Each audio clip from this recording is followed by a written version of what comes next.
Presiden Joko Widodo meminta kepada seluruh pemangku kepentingan untuk lebih memperkuat tindak pencegahan dan pemberantasan atas motif pendanaan terorisme dan pencucian uang yang semakin beragam, salah satunya berkedok donasi.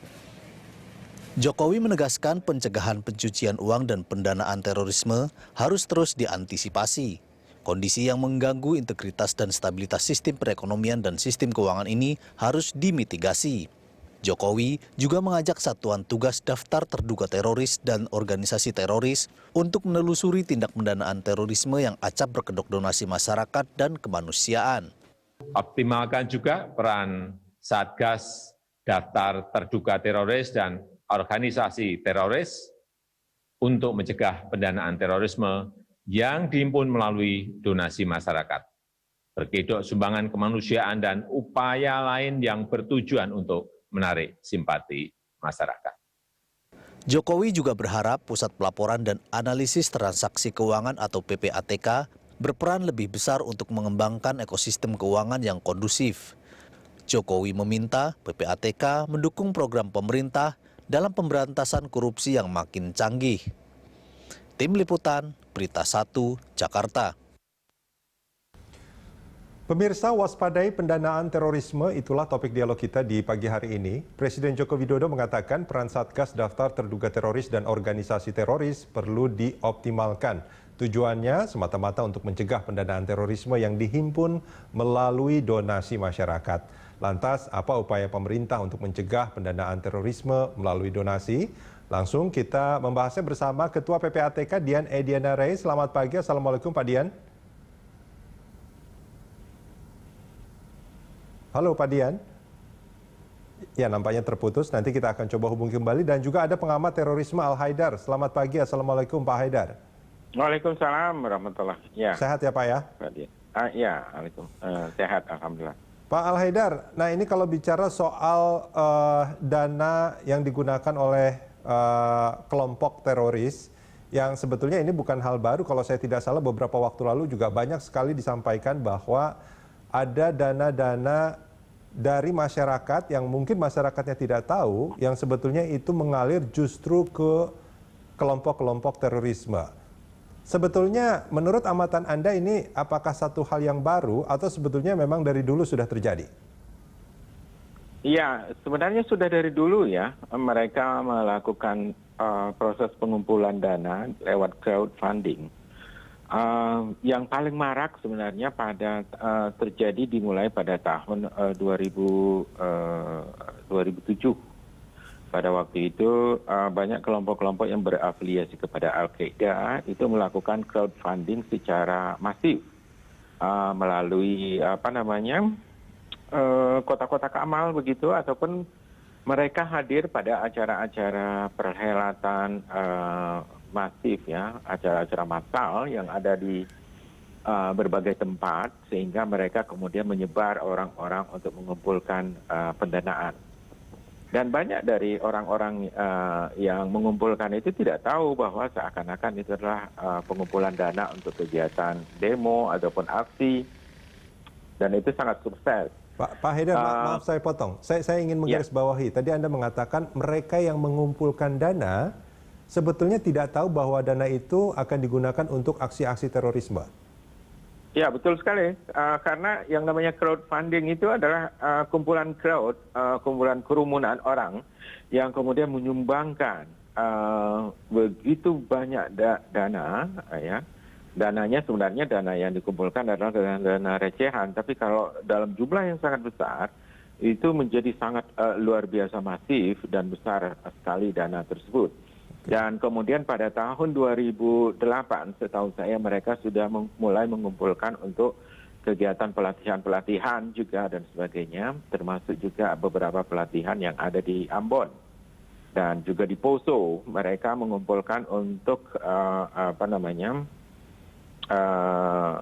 mendanai kegiatan-kegiatan terorisme. Bahkan beberapa pemboman yang terjadi di Indonesia itu memang didapati itu bersumber dananya itu dari crowdfunding ataupun dana-dana dari kotak-kotak amal yang disebarkan di berbagai daerah, di berbagai pusat perbelanjaan ya, terutama perbelanjaan kecil-kecilan yang ada semacam kombini ya.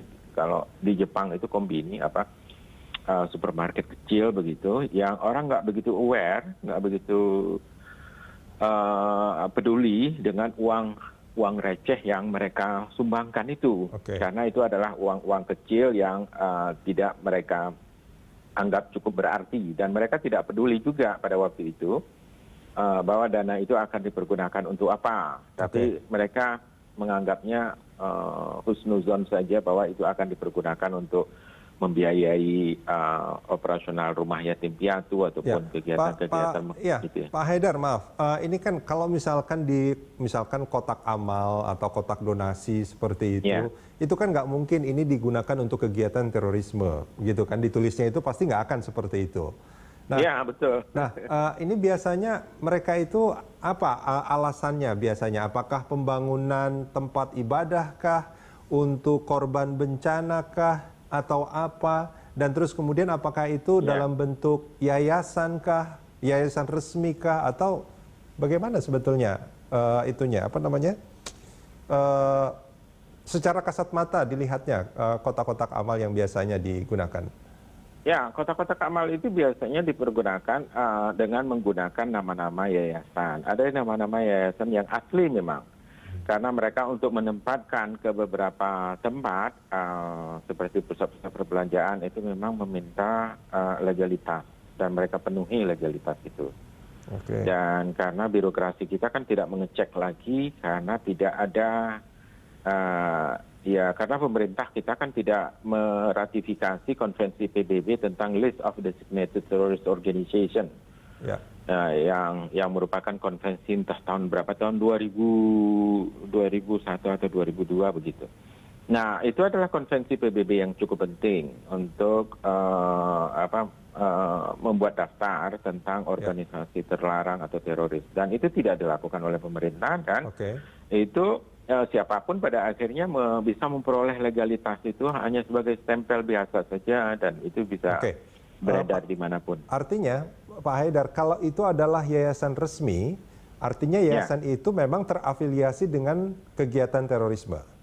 Ya, betul, betul. Dan ada beberapa nama yayasan yang sudah ini. Tapi ada juga beberapa nama yayasan yang sebenarnya tidak ada hubungannya dengan terorisme. Jadi kebanyakan memang, makanya di sini diperlukan profesionalitas dan proporsionalitas dari pemerintah, karena banyak sekali gerakan-gerakan radikal, gerakan fundamentalis, gerakan teroris, dan gerakan intoleran. Ada 4 gerakan yang harus diwaspadai.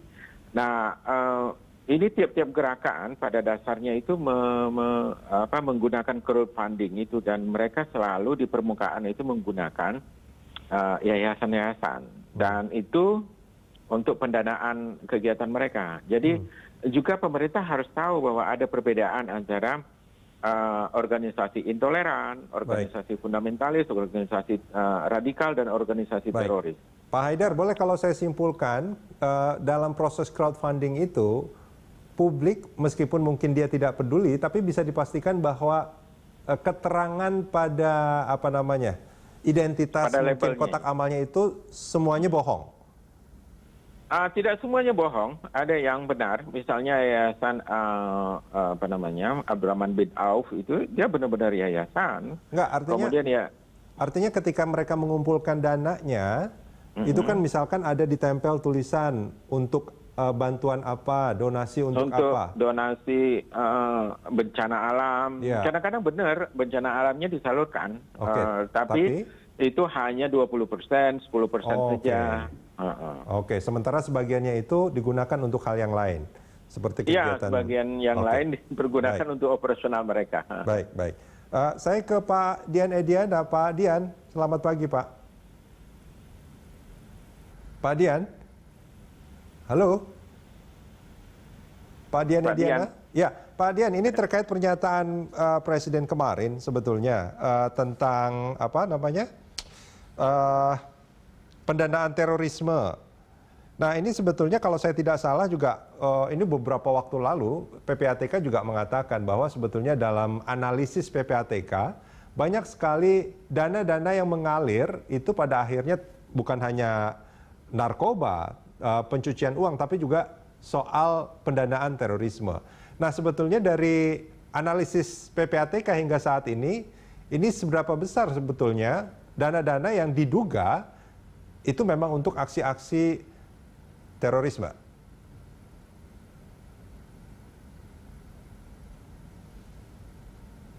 Halo Pak Dian. Ya, nampaknya terputus. Nanti kita akan coba hubungi kembali Pak Dian. Pak Haidar. Pak Haidar, halo. Ya. Ya, Pak Haidar. Halo. Nah, ini sebetulnya kalau memang sudah sejak lama itu terjadi dan apakah hingga saat ini sampai kemarin Presiden ngomong seperti itu, apakah memang sampai saat ini itu masih terdeteksi, masih ada kegiatan seperti itu? Sampai pada hari ini masih ada. Ada beberapa organisasi, yayasan yang memang dibuat oleh kalangan kelompok teroris ya, terutama yang menjadi fokus perhatian saya adalah kelompok teroris. Maaf Pak Haidar, saya garis bawahi. Ini memang yayasan dan resmi dan itu dibangun sama anggota terorisme. Ya betul. Oke. Dibangun oleh anggota terorisme. Saya tidak membahas yang dibangun oleh kelompok organisasi intoleran, kelompok fundamentalis dan kelompok radikal. Karena kebanyakan dalam analisis di berbagai tempat itu dicampur adukkan. Kalau saya sebagai ilmuwan kan nggak boleh mencampur adukkan, jadi harus ada kategorisasi, taksonomi yang jelas. Oke, baik. Pak Haidar, kita jeda sebentar, kita akan lanjutkan ini di segmen berikut. Pemirsa jangan kemana-mana, kami akan segera kembali.